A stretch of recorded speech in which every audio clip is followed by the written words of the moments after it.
April 6వ తేదీ శని త్రయోదశి సందర్భంగా శ్రీ పోతిరెడ్డిపాళెం షుగర్ ఫ్యాక్టరీ దగ్గర శనేశ్వర స్వామి కర్మఫలదాత శనేశ్వర స్వామి క్షేత్రంలో ఉదయం 9 గంటల నుంచి తైలాభిషేకంలో ఇనబ్బాండట్లో దీపారాజన, మధ్యాహ్నం అన్నప్రసాదాలు, శనేశ్వర స్వామి యాగం జరపబడును. కావున భక్తులు అందరూ వచ్చి స్వామివారి దర్శనం చేసుకుని తైలాభిషేకం చేసుకొని ఇనబ్బాండ్లో దీపారాజన చేసుకొని అన్నప్రసాదాలు చేసి స్వామివారి కృపకు పాత్రలు కావాల్సిందిగా కోరుతున్నాము. ఇటు ఆలయ సేవకులు.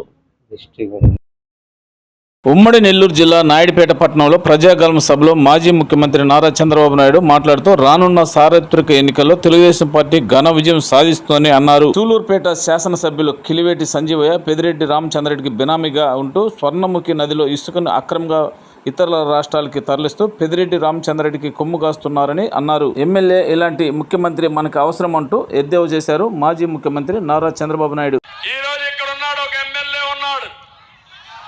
సూలూరుపేటలో ఒక MLA, YSR Congress party MLA 2 సార్లు గెలిపించారు. ఒక తట్ట మట్టేశాడా ఎక్కడన్నా? ఒక చిన్న అభివృద్ధి చేశాడా ఎక్కడన్నా? అతనికి అభివృద్ధి అంటే తెలుసా అని అడుగుతున్నా. 3వసారి కావాలంటున్నాడు. ఎందుకంటే పాపాల పెద్దిరెడ్డికి బినామీ ఈయన. నీ స్వర్ణముఖి నదిలో ఇసుక దందా చేయడం ఆయన బాధ్యత. ఆ ఇసుక దోచుకోవడానికి వీళ్ళని అడ్డంగా పెట్టుకుంటున్నాడు. అందుకే మొన్న సత్యవేడు ఎమ్మెల్యే రియాక్ట్ అయ్యి ఆదిమూలం చాలా స్పష్టంగా చెప్పాడు, ఈ దోపిడీకి నేను అనుమతించనని చెప్పే పరిస్థితికి వచ్చాడు. అలాంటి వాళ్లే పెట్టుకుంటున్నారు. నేను అడుగుతున్నా, ఇక్కడ గంజాయి వ్యాపారం ఉందా లేదా? బెట్టింగ్ ఉందా లేదా? ఎవరు కారణం దీనికి? ఇంకో పక్క గ్రావెల్ దందా ఉందా లేదా? బియ్యం, అక్రమ బియ్యం వ్యాపారం జరుగుతుందా లేదా? లిక్కర్ దందా ఉందా లేదా? తమిళనాడు నుంచి మద్యం వస్తా ఉందా లేదా? శ్రీ సిటీకి మనం పరిశ్రమలు తెస్తే వీళ్ళు పేకాట క్లబ్బులు తెచ్చారు. వీళ్ళు ఏమనాలి నాకైతే అర్థం కాలే. ఇవన్నీ చూస్తామంటే స్వర్ణముఖి కాళింగ నదిని ఏటీఎం గా తయారు చేశారు. Any time delivery. ఇక్కడి నుంచి 24 గంటలు లూటీ. అవునా కాదా? మొత్తం ఊడ్ చేశారు. ఇంకెక్కడ భూగర్భ జలాలు కూడా లేవు.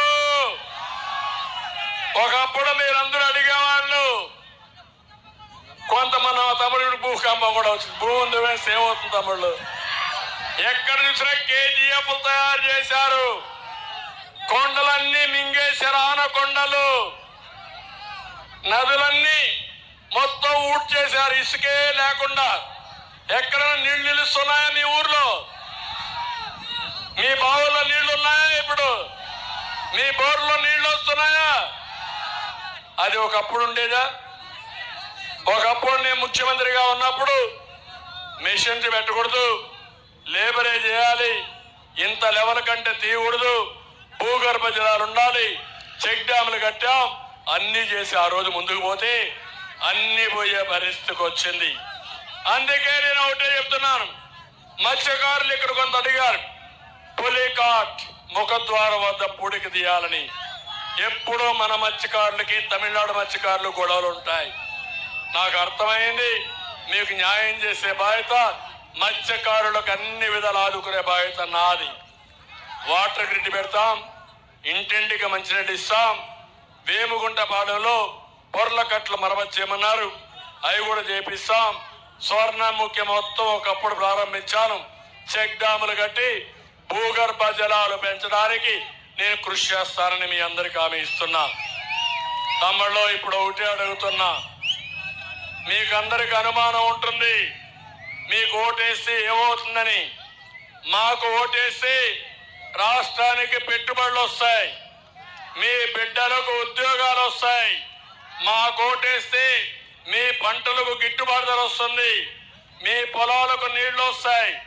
మాకు ఓటేస్తే మహిళలకు భద్రత ఉంటుంది, సాధికారత వస్తుంది.